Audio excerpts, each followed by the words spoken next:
Sekarang kan lagi marak nih masalah pajak-pajakan semua nih jajaran pemerintah, bahkan ada mantan anggota DPR speak up mengenai pajak, membongkar bobroknya pajak gitu, bahwa dinyatakan kalau pajak ini lahan empuk untuk cari cuan gitu.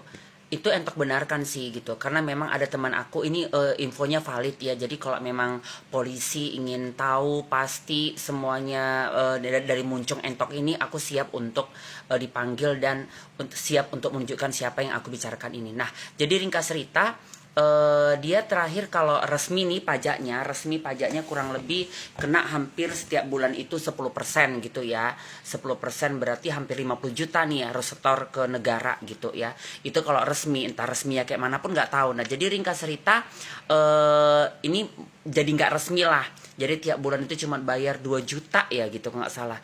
Tapi ya uangnya manual, dan itu jadi setoran untuk dia pribadi lah gitu, uang masuknya nggak dijadikan 50 juta. Jadi cuma 2 juta disetor tiap bulan. Walaupun ento sebenarnya miris sih kenapa harus kena pajak ya.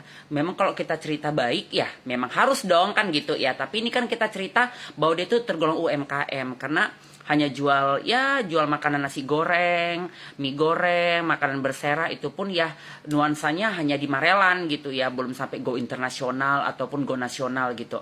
Tapi ya namanya orangnya orang pajak ini kan kayak mana semua jadi duit duit duit dan duit ya, supaya istri bisa belanja tas, anak bisa mewah, hedon hedon gitu. Jadi aku bilang sama rekan aku itu, aku juga pernah didatangin pajak, tapi aku bilang, aku hanya mau bayar pajak kalau semua deretan di sini dikenain pajak. Aku kan izinnya izin salon. Aku juga ruko masih sewa. Baru kedua aku cuman hanya jual skincare, bukan ada dokter di sini. Ya kan, bukan kita barbar kali pasien-pasien ini ujungnya kita jual skincare. Jual skincare doang, hanya sewa ruko kita dikenain pajak, gila nggak? Jangan kayak gitu dong, aku bilang ya kan. Jadi di negara ini kita mau jadi orang baik saja dipersulit gitu ya. Pantang war di media sosial langsung dijadikan cuan. Sementara kita juga war di media sosial itu kadang-kadang hanya sekedar konten, endorsan, ataupun ya supaya kita menaikkan nama kita aja gitu. Tapi ya orang pajak ini nggak bisa menengok ada sesuatu yang agak kilat ya kan. Kayak mana supaya istrinya juga ikut kilat. Jadi sebenarnya negara ini bisa maju sih kalau orang pajaknya orang yang benar. Bahkan dia ngancam nih sama teman aku itu ya yang dikenakan pajak 2 juta tiap bulan. Kalau bapak nggak mau kami pajak nanti kami segel nih.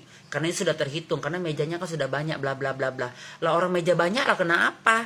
Ya kan bukan harus juga jadi harus sekian juta, sekian puluh juta. Ya kan namanya mejanya pun meja kayu ya kan. Tapi ya itulah. Tapi ya ini sebagai informasi aja dan untuk membenarkan bahwa orang-orang pajak itu kebanyakan 99% tidak baik.